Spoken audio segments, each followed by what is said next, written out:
Donc, ce qu'on pourrait dire, c'est qu'en fait, ces différentes approches, Mitzberg, Hartequin, Maurice Thévenet, elles peuvent être toutes des aides pour mieux comprendre comment manager et comment progresser, mais que très souvent, il est important de voir ce que l'entreprise dit du métier de manager.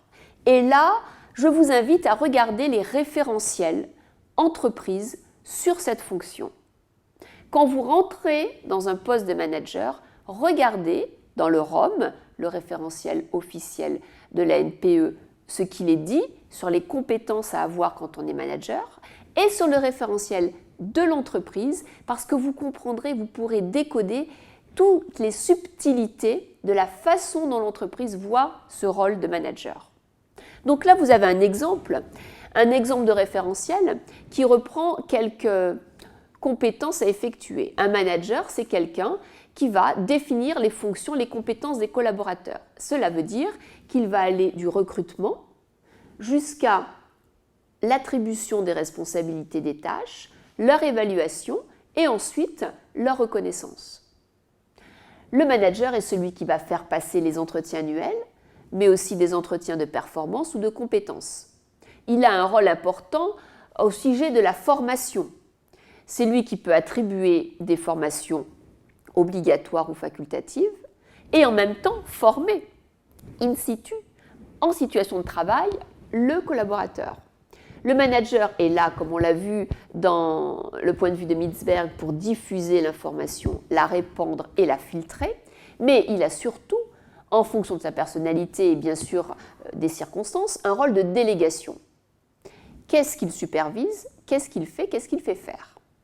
Enfin, le manager est là pour endosser les résultats de l'équipe. Normalement, les succès sont attribués à chacun et les échecs sont de la responsabilité du manager. Donc il y a là une prise de recul, un rôle à prendre en considération pour pouvoir vraiment valoriser le plus important qui sont les autres. Enfin, le manager va avoir un rôle essentiel dans toutes les obligations légales liées aux élections du personnel, à l'hygiène et la sécurité, aux risques psychosociaux, etc., etc. Donc il doit absolument être le garant de ces obligations pour pouvoir défendre un point de vue légal. Enfin, il gère une équipe et il aura ses atouts et ses défauts et il faudra faire avec. Donc, si on synthétise avec les compétences du manager, on peut dire qu'un manager peut être décrit à partir des compétences spécifiques du métier, et c'est là où un manager sur une centrale nucléaire ou un manager dans une entreprise de fleuriste sera bien sûr différent puisque ses compétences métiers seront spécifiques.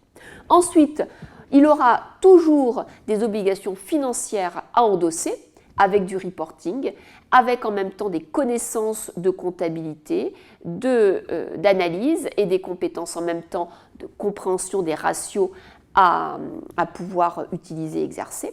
Il peut avoir des compétences commerciales qui sont complètement complémentaires aux compétences financières, humaines et métiers. Il aura des compétences politiques à développer, politique vis-à-vis de sa hiérarchie, politique vis-à-vis des acteurs externes, politique vis-à-vis de sa façon de gérer ses collaborateurs et en même temps politique pour décoder ce qu'on lui demande de faire, à quoi ça correspond, dans quel sens ça va et comment est-ce que ça peut impacter son équipe. Enfin, il est de plus en plus aujourd'hui important de comprendre que l'émotionnel joue un rôle décisif. On parle de compétences émotionnelles, alors on pourra y revenir un peu plus dans le détail. Les compétences émotionnelles sont un sujet essentiel pour arriver à comprendre soi-même comment on fonctionne, comment on gère ses émotions et comment les autres gèrent leurs propres émotions pour pouvoir interagir et être dans vraiment de la co-compréhension et donc de la co-résultat, prise de participation et prise de décision et non pas être simplement sur des modes hiérarchiques. Donc les compétences émotionnelles sont un sujet vraiment assez nouveau qui existe depuis une dizaine d'années avec les écrits de Goldman, Mayer et Salovey et qu'il faut absolument donc intégrer dans la panoplie du manager. Enfin, on aura les compétences comportementales. Bien sûr, traverser la cafétéria sans dire bonjour, c'est déjà du management, du mauvais management, mais c'est du management. Donc le comportement au quotidien fait partie du rôle du manager. Donc comme on le voit ici, un manager a multiples compétences et il doit être conscient en fait de la disparité de ses compétences pour pouvoir jouer sur certaines d'entre elles. Au niveau du périmètre d'action, il est possible d'établir deux axes. Un premier axe, ici, un axe qu'on pourrait appeler l'axe des relations, les relations que doit entretenir le manager à la fois avec sa hiérarchie et ses collaborateurs, et un deuxième axe sur ses actions. Est-ce qu'il est dans la réalisation des tâches ou est-ce qu'il est dans l'innovation et dans la proposition de nouvelles actions donc, à réaliser? Donc on voit ici qu'en fait on a la question du pouvoir. Où se situe le périmètre de pouvoir du manager? Qu'est-ce qu'il a le droit de faire ou de ne pas faire? Quel est son niveau de délégation? Quel est son niveau de proposition?